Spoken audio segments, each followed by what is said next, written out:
Untuk teman-teman yang ingin mempromosikan bisnisnya atau mendukung YouTube ini, bisa menghubungi nomor gua yang ada di kolom deskripsi. Yaitu Carlos Augusto, Yan Bisek, Francesco Acerbi. Kalau Acerbi sebetulnya dipanggil tapi cedera jadinya dicoret.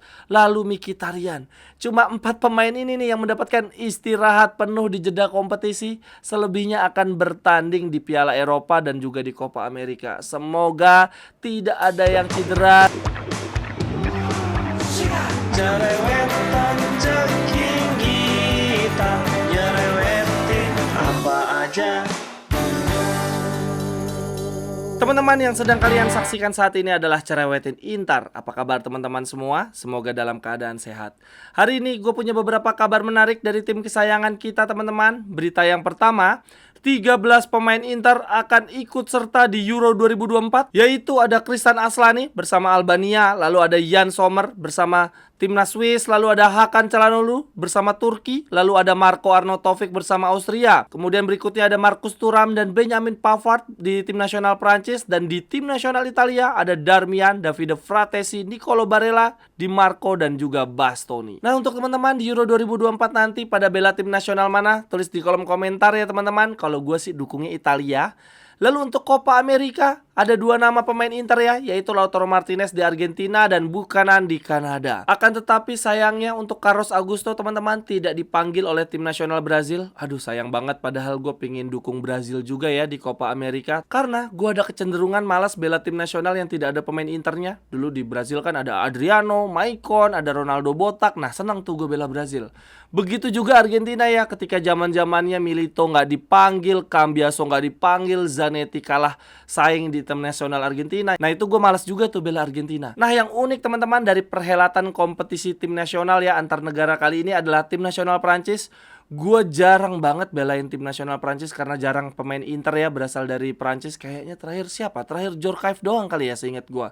Nah di tim nasional Prancis juga ada Theo Hernandez, bikin gue sebel. Dan Prancis juga punya kecenderungan menyulitkan tim nasional Italia. Jadi gue sebel banget sama tim nasional Prancis. Di tahun ini ada Thuram, ada Pavard. Gue jadi seneng sama Prancis anjir. Ini berarti teman-teman untuk pemain Inter yang membela tim nasional di jeda kompetisi ya di akhir musim ini, cuma ada 4 pemain nih yang tidak membela tim nasional, yang punya waktu istirahat penuh berarti nih selama jeda kompetisi, yaitu Carlos Augusto, Yan Bisek, Francesco Acerbi. Kalau Acerbi sebetulnya dipanggil tapi cedera jadinya dicoret.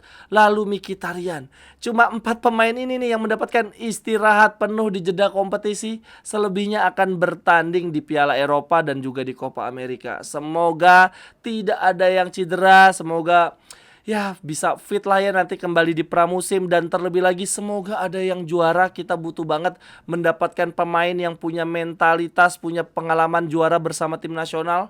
Lumayan banget jadi suntikan moral, suntikan pengalaman bagi tim. Untuk di squad kita saat ini sendiri sudah ada beberapa pemain yang punya pengalaman juara bersama tim nasional. Tentu saja ada Lautaro yang juara bersama Argentina ya, Copa America dan Piala Dunia.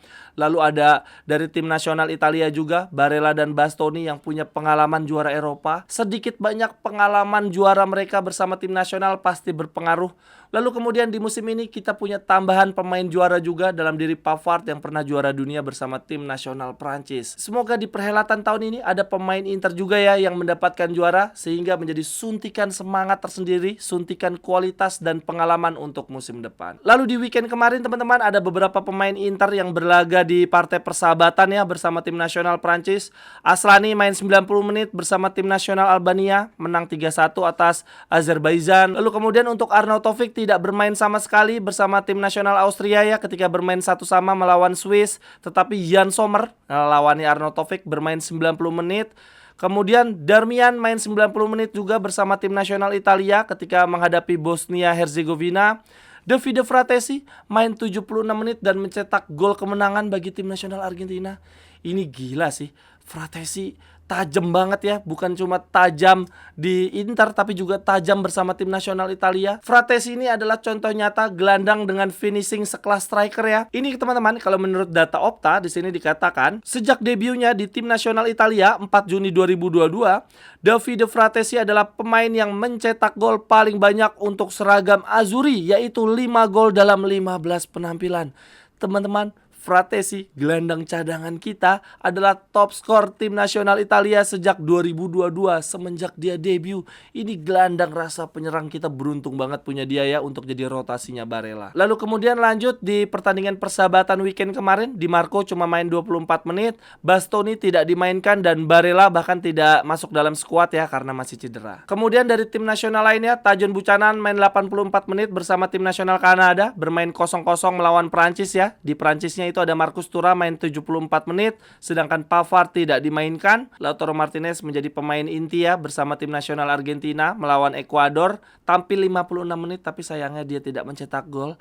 Lautaro Martinez belum juga mencetak gol teman-teman, dia masih aja seret-seret. Tapi ya teman-teman, ngomong-ngomong Lautaro, ini Javier Zanetti baru saja membuat statement ya untuk TV Dello Sport. Kayaknya ini kemunculan Zanetti perdana setelah rezim baru Inter. Zanetti ditanya, apakah Anda senang dengan perpanjangan kontrak Lautaro? Zanetti bilang begini, iya, saya sangat senang karena dia adalah kapten Inter dan menjadi acuan bagi pemain-pemain lain. Menurut Zanetti, Lautaro juga sangat senang bisa bertahan di Inter. Kami semua senang dengan perpanjangan kontraknya. Lalu kemudian lanjut berita yang berikutnya teman-teman. Dari La Gazzetta terkait pramusim ya, Gazzetta mengatakan Inter tidak akan melakukan perjalanan ke Tiongkok untuk turnamen pramusim. Alasannya, selain karena adanya perubahan kepemilikan, ternyata sang penyelenggara turnamen juga tidak mampu membayar uang yang dijanjikan kepada klub yang terlibat, termasuk Paris Saint-Germain dan Atletico Madrid. Aduh, ini Cina kenapa pada bangkrut? Bener ya teman-teman, apakah ini karena persaingan bisnis antara Amerika dan Cina atau memang ini industri sepak bola di Cina lagi seret banget ya uangnya ya. Dan di satu sisi ini harusnya membuat kita bersyukur juga ya, terjadi perubahan kepemilikan di saat yang tepat.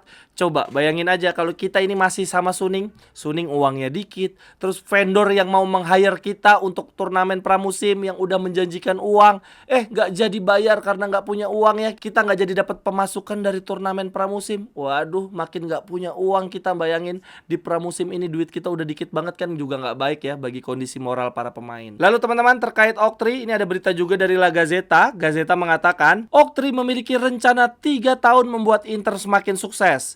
Hal ini termasuk merekomendasikan para manajer untuk mendorong perekrutan pemain muda, lalu menyeimbangkan keuangan dalam waktu 12 bulan. Kemudian menjadi titik referensi, menjadi titik acuan masyarakat Amerika Serikat dalam hal sepak bola. Dan yang keempat adalah mengerjakan stadion yang baru. Teman-teman yang ingin membeli jersey atau pernak-pernik sepak bola lainnya, linknya ada di kolom deskripsi ya. Terima kasih. Nah ini teman-teman bisa lihat pada layar, Media Score 90 memberikan gambaran ya tentang kebijakan transfer Inter di era Suning. Saat itu Inter mampu menjual pemain mencapai 300 juta ya, yaitu dari penjualan Brozovic, Hakimi, Lukaku, Icardi dan Onana.